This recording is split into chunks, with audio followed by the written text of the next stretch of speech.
Pernah nggak sih kamu lagi pilek dan yang mampit cuma satu sisi hidung? Rasanya nyebelin banget kan? Nafas jadi berat sebelah. Tidur juga jadi nggak nyaman.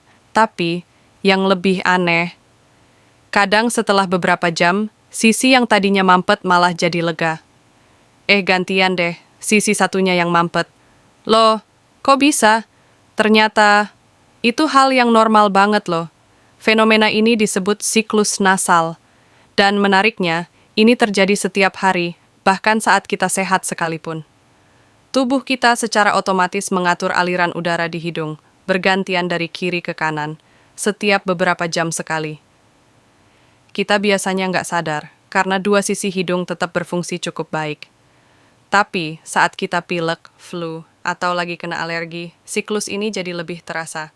Satu sisi terasa benar-benar mampet, sementara sisi lainnya masih bisa bernapas.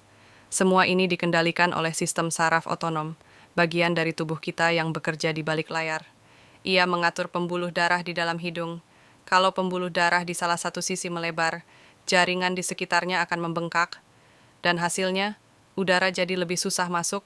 Sebaliknya, di sisi lainnya, pembuluh darah menyempit, jaringan menyusut, dan jalur udara terbuka lebar. Unik, ya?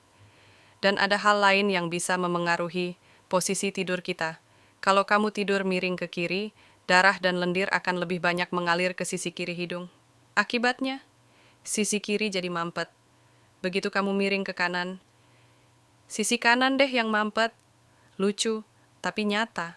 Tapi jangan khawatir. Kalau mampetnya cuma bergantian dan nggak disertai gejala lain seperti demam, nyeri wajah, atau mimisan, itu tandanya tubuh kamu bekerja dengan normal.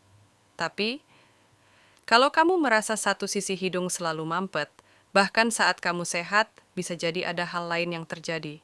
Misalnya deviasi septum, dinding hidung yang bengkok, atau polip hidung, bahkan infeksi sinus yang berkepanjangan. Kalau itu yang kamu rasakan, sebaiknya periksa ke dokter THT ya. Lalu, apa yang bisa kita lakukan kalau hidung mampet sebelah? Pertama, uap hangat. Kamu bisa mandi air panas atau hirup uap dari semangkuk air hangat. Itu bisa bantu membuka saluran hidung. Kedua, semprotan salin, air garam steril. Aman dan sangat efektif untuk membersihkan lendir serta melembabkan rongga hidung. Ketiga, ubah posisi tidurmu. Kadang dengan berganti sisi, kamu bisa mengurangi mampetnya. Dan tentu saja, banyakin istirahat dan minum air putih. Jadi sekarang kamu tahu, mampetnya hidung sebelah bukan cuma soal pilek atau flu, tapi bagian dari sistem tubuh yang luar biasa pintar dalam mengatur pernapasan. Tubuhmu tahu cara menjaga keseimbangan, bahkan dalam hal sekecil aliran udara di hidung. Jadi, lain kali kalau hidung kamu mampet sebelah, tenang aja. Mungkin itu cuma giliran shiftnya aja.